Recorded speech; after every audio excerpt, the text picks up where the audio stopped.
கொண்டாடி மகிழ்கிற இந்த வேளையில்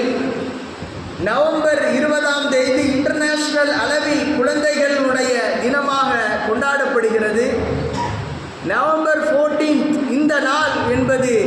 நம்முடைய இந்திய தேசத்திலே முதல் சுதந்திர இந்தியாவின் முதல் பிரதமராக இருக்கிற நேருவின் பிறந்த நாளின் அடிப்படையில் கொண்டாடப்படுகிறது. 1964 இவரின் நினைவாக சுதந்திர இந்தியாவின் முதல் பிரதமராக இருக்கிற இவரின் நினைவாக பிறந்த நாளின் நினைவாக பிள்ளைகளை அன்பொழுக பாராட்டுகிற இவரின் பெயரால் இந்த நாளை குழந்தைகள் தின நாளாக நம் நாட்டில் கொண்டாடப்படுகிறது. ஆனால் இஸ்லாத்தின் பார்வையில், அன்னலாரின் பார்வையில், அல் குர்ஆனின் பார்வையில்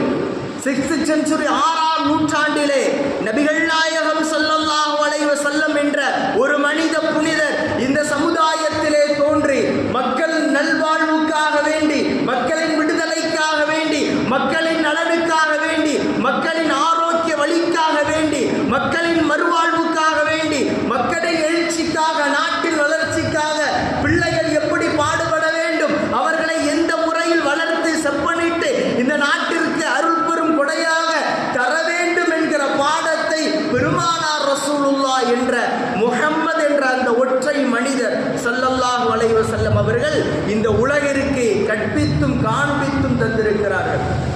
பெருமானார் நமக்கு காட்டித் தராத சில்ட்ரன்ஸ் டேயா, பெருமானார் நமக்கு போதித்து தராத சிறுவர்கள் தினமா, ஒரே வரியில் பெருமானார் ரசூலுல்லாஹ் சிறுவர்களுக்கும் முதியவர்களுக்கும், குழந்தை என்கிற பலவீனத்திற்கும் வயோதிகன் என்ற பலவீனத்திற்கும் பெருமானார் ஒரே ஒரு வார்த்தையில் இலக்கணமாக இலங்கி தந்தார்கள். அதுதான்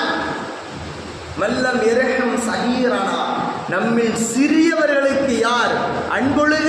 இரக்கம் காட்டவில்லையோ, வலம் யுவக்கிர் கபீரனா, பெரியவர்களுக்கு யார் அவர்களுக்கு செய்ய வேண்டிய கண்ணியம், அவர்களுக்கு செய்ய வேண்டிய கடப்பாடுகள், அவர்களுக்கு கொடுக்கப்பட வேண்டிய மரியாதைகளை யார் செய்யவில்லையோ ஃபலைஸ மின்னா, அவர் நம்மை சார்ந்தவர் அல்ல என்று ஒரே வரியில் இந்த விஷயங்களை குறித்து பெருமானார் ரசூலுல்லாஹ்